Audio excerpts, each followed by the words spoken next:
Embryonic cardiovascular system development. The development of the cardiovascular system is a crucial process in embryonic life, beginning around day 22 to 23, when the embryo can no longer satisfy its nutritional and oxygen needs through diffusion alone. This video explores the intricate stages of cardiovascular development, from the formation of progenitor heart cells to the complex partitioning of the primordial heart and the establishment of fetal circulation. We'll examine the development of veins, arteries, and the heart itself, as well as the critical changes that occur during the transition to neonatal circulation. The need for cardiovascular system development. As an embryo grows, its increasing size and metabolic demands necessitate a more efficient method of nutrient and oxygen delivery than simple diffusion. Around days 22 to 23 of embryonic life, this critical threshold is reached, triggering the rapid development of the cardiovascular system. This makes the cardiovascular system the first major organ system to function in the embryo, highlighting its fundamental importance to early development. The heart primordia, or early heart tissue, begin to form in the middle of the third week. By day 22-23, the primitive heart has already begun to beat, marking a significant milestone in embryonic development. This early functioning of the heart ensures that as the embryo continues to grow and its tissues become more complex, there is an efficient mechanism in place for distributing oxygen and nutrients throughout the developing body. Day 15 to 18, formation of heart primordia begins. Day 22 to 23, heart begins beating. CVS becomes necessary for embryo survival. Week 3 to 4, rapid development of heart chambers and major blood vessels. Progenitor heart cells. The development of the heart begins with two distinct populations of progenitor cells, the primary heart field and the secondary heart field. These cell groups originate from different regions of the embryo and contribute to specific parts of the developing heart. The primary heart field is formed by mesodermal cells that migrate from the primitive streak. These cells arrange themselves in a horseshoe shape around the neural folds and eventually give rise to the left ventricle and both atria of the heart. The secondary heart field, on the other hand, is composed of progenitor cells from the pharyngeal mesoderm. This field is crucial for the formation of the right ventricle and the outflow tracts of the heart. Primary heart field originates from primitive streak, forms horseshoe arrangement, develops into left ventricle and atria. Secondary heart field originates from pharyngeal mesoderm, contributes to heart elongation, forms right ventricle and outflow tracts. Development of veins.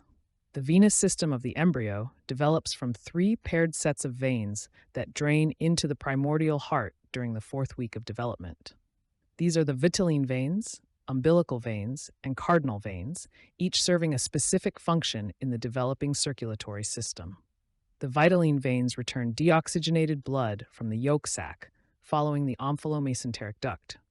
While the left vitelline vein regresses, the right vein persists to form the hepatic portal system and part of the inferior vena cava. The umbilical veins carry oxygenated blood from the placenta. The right umbilical vein regresses, while the left forms a crucial connection with the developing liver via the ductus venosus. The cardinal veins form the main venous drainage system of the embryo. They develop into various adult structures, including the superior vena cava, a zygos vein, and parts of the inferior vena cava. The complex development of these veins involves regression of some structures and persistence of others, ultimately forming the sophisticated venous system of the adult. Vitelline veins. Drain yolk sac, right forms hepatic portal system. Umbilical veins carry oxygenated blood from placenta, left persists. Cardinal veins form main embryonic venous system, develop into SVC, IVC, and other adult veins. Development of arteries. The arterial system of the embryo develops from several key structures, including the pharyngeal arch arteries, dorsal aortae, and specialized arteries such as the vitelline and umbilical arteries. The pharyngeal arch arteries, which supply the pharyngeal arches, arise from the aortic sac and terminate in the dorsal aortae. These arteries undergo significant remodeling to form important adult vessels. The dorsal aortae, initially paired structures, fuse caudally to form the thoracic and abdominal aorta. The right dorsal aorta largely regresses, while the left forms the primordial aorta. Intersegmental arteries branch from the dorsal aorta to supply the somites and their derivatives, eventually forming important arteries like the vertebral, intercostal, and lumbar arteries. The vitelline arteries supply the yolk sac, allantois, and chorion, and give rise to the celiac trunk, superior mesenteric artery, and inferior mesenteric artery. The umbilical arteries, crucial for fetal circulation, carry deoxygenated blood to the placenta and later contribute to the formation of internal iliac and superior vesical arteries in adults. Development of the heart. The heart develops from three primary tissue layers: the myocardium from splanchnic mesoderm, the endocardium from the endothelial tube, and the epicardium from the sinus venosus. The process begins with the formation of the heart tube, which elongates and forms structures such as the bulbus cordus, sinus venosus, and truncus arteriosus. A critical step in heart development is the dextral looping of the heart tube, forming a U-shaped or D-shaped loop, known as the bulboventricular loop. This looping is essential for establishing the correct arrangement of the heart chambers.